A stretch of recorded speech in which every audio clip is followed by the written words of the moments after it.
Thank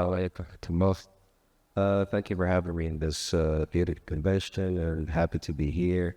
Today I'm going to try to make you experts in 15 minutes, so probably it's not going to work, but we also have some type of questions, so we'll try to cover as much as we can. Okay? I want to start by saying that I don't have any disclosures.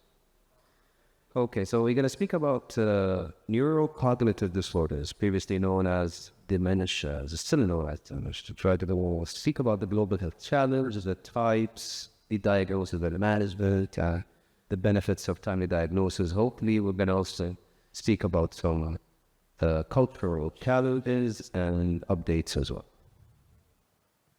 First of all, we're going to start with the impact. It was estimated that the number of people with dementia in 2019 were 55 million, and the number is exponentially increasing, reaching 139 million in 2050. And as we see, the Asian population is taking most of that. As you see in different parts of the world, the impact is not the same, and Asia has the biggest impact.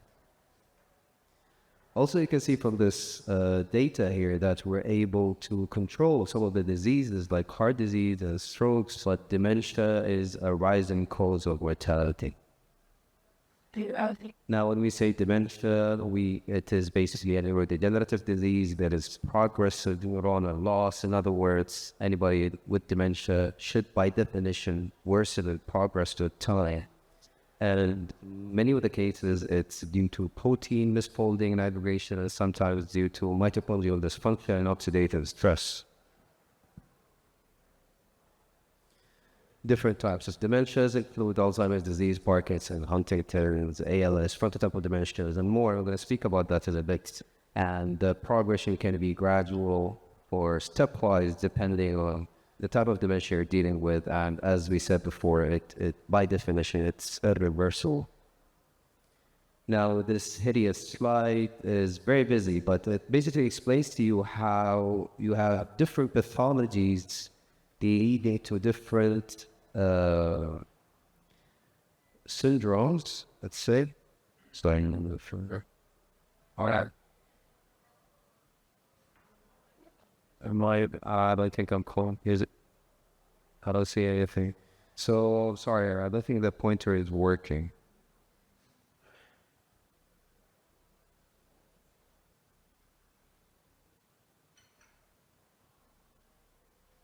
Perfect.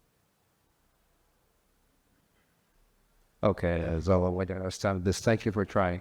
So basically, the first set of blocks is for genes that have an interplay with normal proteins, causing the misfolding and aggregation, which leads to different pathologies. And the most famous one is the amyloid pathology, leading to Alzheimer's dementia, which presents classically in an amnestic syndrome, but sometimes atypical presentations include behavioral changes or language difficulties or difficulties with vision and agnosis.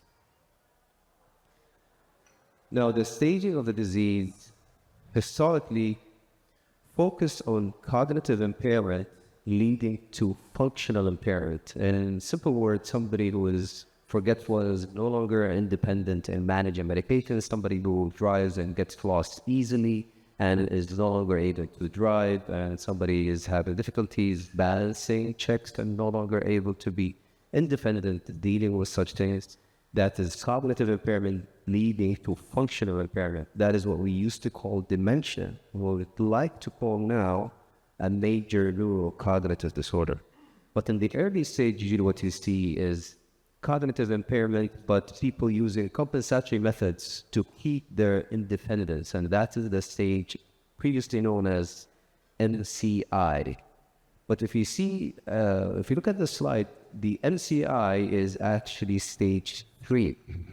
So what's happening here is that a clinical construct is moving into a biological one, where you see in stage 1, there's no objective nor subjective evidence or cognitive decline, but we're assuming the disease is there due to the positivity of biomarkers. Now, this has been replicated in studies recently, and the idea is that when you get a patient in your clinic, and that patient has a major neurocognitive disorder, aka dementia, the disease has been there in the brain for around 20 or 18 years. And the disease starts with the accumulation of amyloid, leading to synaptic dysfunction, leading to tau-mediated neuronal injury, and then changes in cognition and brain structure. So that comes in late. And then the last thing that happens is the clinical or the functional impairment, which is where you see the clock drawing changing. Another thing that we used to take for granted is that different ethnicities, different cultures, different habits have different prevalence or incidence of disease. So when we think that Alzheimer's disease is the most common type of dementia, that is correct in the Caucasian population. But if you look at the study here, the Hispanic population, in fact, if you compare the green and the blue, the green is Alzheimer's only, and the blue is vascular dementia only. The blue is actually bigger. And the biggest is the purple, which is the mix. So a lot of evidence is now telling us that comorbidity is the rule rather than the exception. So it's safer to assume comorbidities of neurodegenerative diseases rather than think that it's an exception. In terms of presentation, what's common is common. The most common presentation in Alzheimer's is the amnestic profile, people coming in with forgetfulness. And that is what represented in blue. But you see with the younger age, still some present with executive dysfunction, with language impairments, with visual spatial impairments, and so on. But you see the 74% of memory impairment turns into 94 when the age changes from 60 to 79.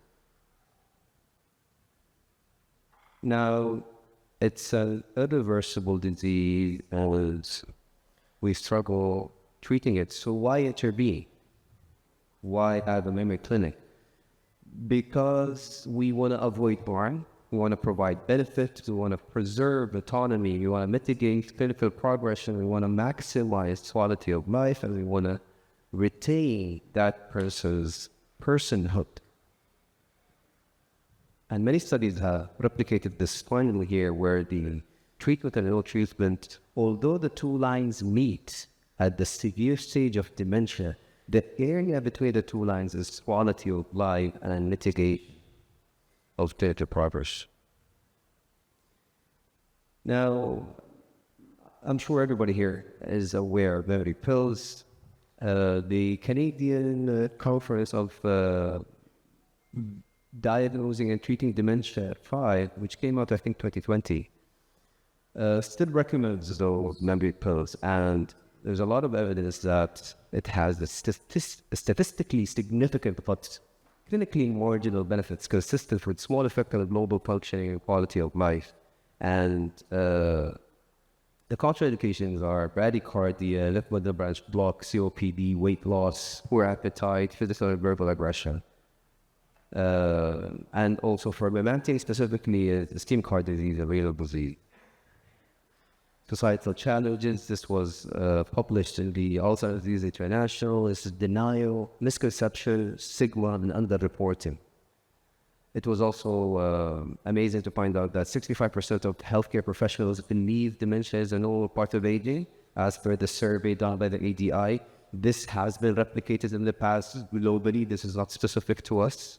People or healthcare professionals with the first line have not been, I'm sorry to say, haven't been trained enough in the residencies and their medical schools to deal with dementia, although they actually deal with dementia on a daily basis.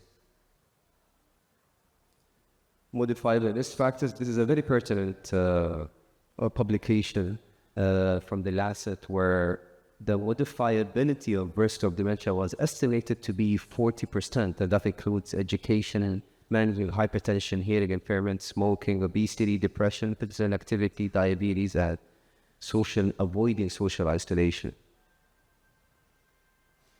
Something I'm not going to be able to debate with you is the idea of an intensive deep treatment, which was defined as systolic less than 120 milligrams. And unfortunately, the primary outcome of having less incidence of dementia was not met, but there were improvements in cognitive performance in NCI, what in dementia.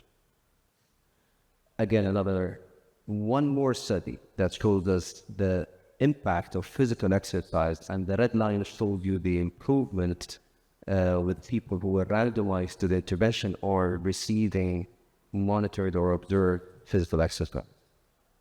The finger study is probably the most famous study currently in geriatrics, and again, 2 arms. The intervention arm received nutritional counseling, physical activity, cognitive training, and intensive management of metabolic and vascular risk factors, where the non-intervention arm received the regular care. Now, this study is supposed to be a 2, 5, and 10-year report. We're still waiting on the 10-year report, although it should be due anytime now.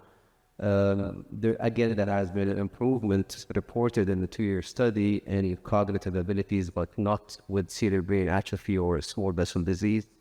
And the idea is maybe the intervention was, by the way, at 60 years of age. Maybe it was a bit too late, because as we mentioned, the disease starts around 20 years before that.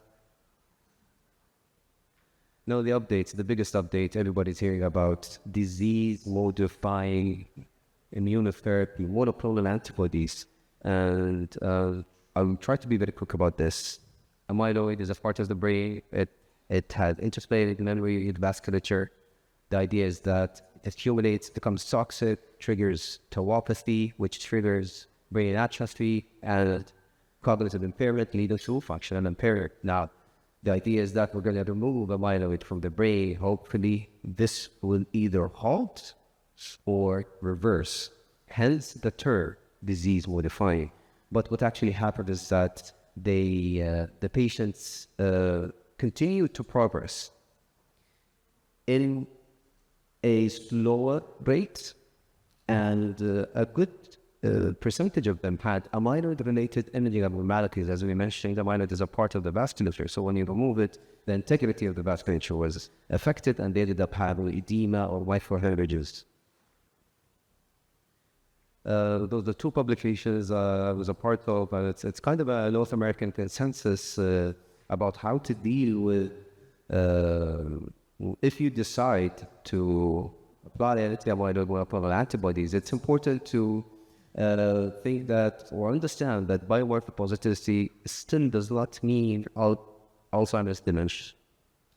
It's important to understand that you have to start with the syndrome, not the standard of the test. It's important to adopt a low-risk multidisciplinary filter, and it's important to educate patients and families that to be transparent about the benefits and the side effects of anything that's required.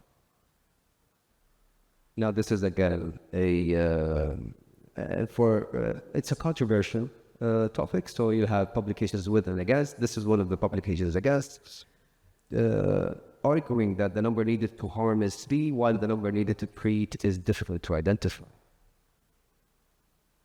Again, I added this last night, so this was published last night, and it tells us how there's a paradigm shift in Alzheimer's disease, where a lot of research is going against the clinical approach and with biomarker has accuracy, but that by itself is being resisted by professors of neurology and advocated for by other professors as well. So it's a bit of a landmine to walk on, to be honest. And